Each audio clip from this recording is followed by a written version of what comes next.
Hello everyone, my name is Vatsala Sharma. आज हम goodwill का सेकंड मेथड डिस्कस करेंगे, weighted average profit method. Okay, ये मेथड बहुत सिंपल है। इसमें सिर्फ हमने फॉर्मूले को ही लर्न करना है और बाकी सारी चीज़ें हमें क्वेश्चन में गिवन होंगी और वो हमने फॉर्मूले में पुट करना है। इसका फॉर्मूला है goodwill is equals to total of profit into में वेट। हमें क्वेश्चन में प्रॉफिट्स गिवन होंगे, डिफरेंट ईयर्स के वेट्स गिवन होंगे। वेट्स का मतलब होता है इम्पॉर्टेंस, कि हर एक आइटम को कितनी इम्पॉर्टेंस मिल रही है, या ये भी कह लो फ्रीक्वेंसी, कि एक आइटम कितनी बार आ रही है, मतलब एक आइटम कितनी बार अकर हो रही है। ठीक है, डिवाइडेड बाय में नंबर ऑफ वेट्स, इनटू में मतलब टोटल ऑफ प्रॉफिट इनटू में वेट, डिवाइडेड बाय में नंबर ऑफ प्रॉफिट, इनटू में यहाँ लिखेंगे नंबर ऑफ ईयर परचेज। ठीक है, नंबर ऑफ ईयर परचेज ये इसके साथ कॉन्टिन्यूशन में है। नंबर ऑफ ईयर परचेज हमें क्वेश्चन में गिवन होगा, प्रॉफिट भी गिवन होंगे, वेट्स भी गिवन होंगे। प्रॉफिट और वेट्स को दोनों को मल्टीप्लाई करके फिर उन सब की टोटलिंग करनी है, डिवाइडेड बाय में नंबर ऑफ वेट्स की भी टोटलिंग करेंगे। मतलब सब कुछ हमें क्वेश्चन में गिवन होगा, हमने सिर्फ वैल्यूज़ पुट करनी है फॉर्मूले में। ओके, अब इसका क्वेश्चन डिस्कस करते हैं हम। दो क्वेश्चन मैंने यहाँ लिखे हैं, वो दोनों क्वेश्चन हम यहाँ डिस्कस करते हैं।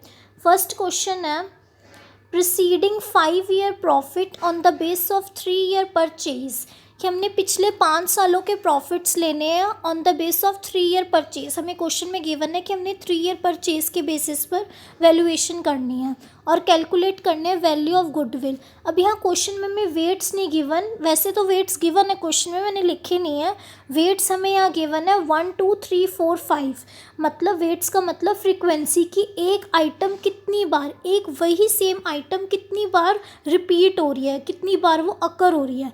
अब जैसे 20,000 वन टाइम अकर हो रहा है तो इसके आगे लिख दिया 1, 24,000 टू टाइम अकर हो रहा है तो इसके आगे लिख दिया 2, 30,000 3 टाइम अकर हो रहा है तो 3 लिख दिया, 25,000 4 बार अकर हो रहा है तो 4 लिख दिया, 18,000 5 टाइम अकर हो रहा है तो 5 लिख दिया। वेट्स का मतलब फ्रीक्वेंसी, कि वही सेम आइटम कितनी बार रिपीट हो रही है, कितनी बार वो आ रही है, उसको कहते हैं वेट्स, या इम्पॉर्टेंस कह लो, कि एक आइटम को कितनी इम्पॉर्टेंस दी गई है।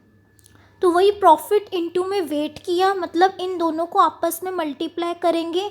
20,000 इंटू में 120,000, 24,000 इंटू में 248,000, मतलब इन सब की मल्टीप्लिकेशन होएगी प्रॉफिट्स और वेट्स की आपस में।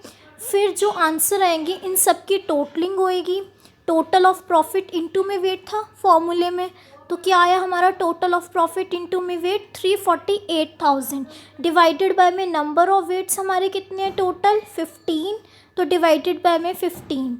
नंबर ऑफ ईयर परचेज भी हमें क्वेश्चन में गिवन है, कितना है 3 इंटू में 3। तो इन सब की कैलकुलेशन करोगे तो आंसर आएगा 6,900। बहुत सिंपल था क्वेश्चन, सब कुछ हमें क्वेश्चन में गिवन था, बस हमने फॉर्मूले में वैल्यूज़ पुट करनी थी। सेकंड क्वेश्चन थोड़ा सा ट्रिकी है, ट्रिकी भी नहीं है, बस एक एडजस्टमेंट है, वो हमने एडजस्ट करनी है। ठीक है, पढ़ते क्वेश्चन क्या है। ए बी पार्टनर्स हैं, शेयर कर रहे हैं प्रॉफिट्स और losses in the ratio 5:3। On 1 April 2017 C is admitted to the partnership for 1/4 share of profit. C new partner आया पार्टनरशिप फर्म में 1/4 शेयर ऑफ प्रॉफिट के लिए। इस पर्पज़ से गुडविल की वैल्यूएशन करनी है हमने एट 2 ईयर परचेज। अब इसमें कितना गिवन है, 2 year purchase of the last 3 year profit हमें गिवन है। ब्रैकेट में लिखा है after allowing partners remuneration profits is to be weighted 1:2:3, the greatest weight being given to the last year। greatest weight हमने किसको देना, लास्ट ईयर वाले को। net profit before partners remuneration वर 2014-15 में net profit कितना है 2 लाख, 15-16 में 2,30,000 एंड 2016-17 में 2,50,000।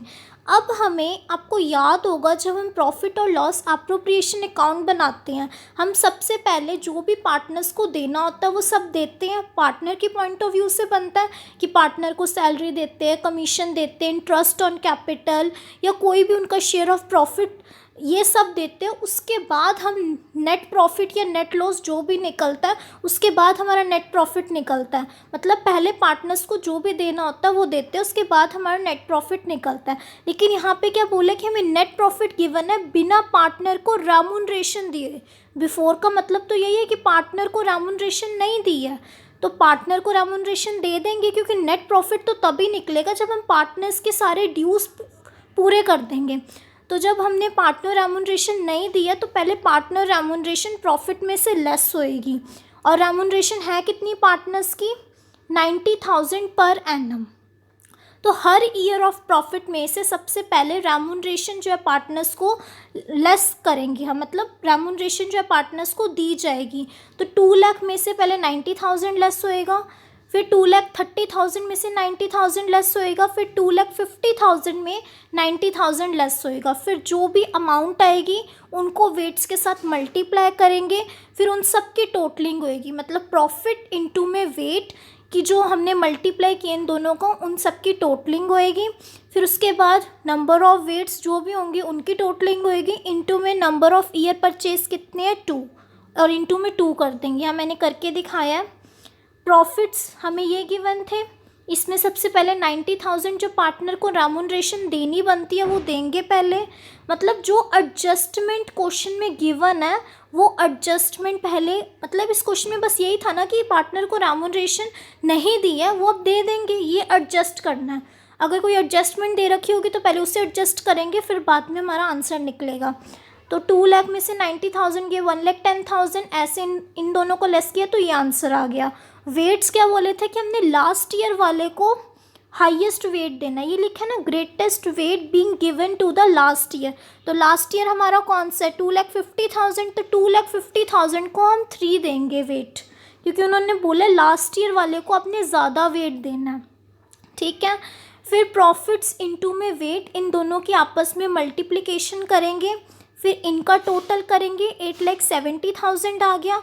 फिर वेट्स की टोटलिंग होएगी 6, तो 8,70,000 डिवाइडेड बाय में 6, इनटू में नंबर ऑफ़ ईयर परचेज 2 थे, तो इनटू में 2 करा तो आंसर आ गया 2,90,000। ओके, बस ये 2 क्वेश्चन आज मैंने आपके साथ डिस्कस करने थे। बस इस क्वेश्चन में यही था कि पार्टनर को रेम्यूनरेशन नहीं दिया तो इसको एडजस्ट करना। तो अब हमने इन्हें सबसे पहले पार्टनर को रेम्यूनरेशन नहीं दिया तो दे देंगे तो प्रॉफिट कम हो जाएगा, तो वो प्रॉफिट में से पहले सैलरी को लेस करेंगे, फिर बाद में हमारा क्वेश्चन सॉल्व होएगा। Okay, I hope you will like this lecture. अगर आपको मेरा लेक्चर अच्छा लगा तो प्लीज़ मेरे इस चैनल को सब्सक्राइब कीजिए, लाइक कीजिए और शेयर कीजिए फ्रेंड्स के साथ। Okay, bye bye, thank you.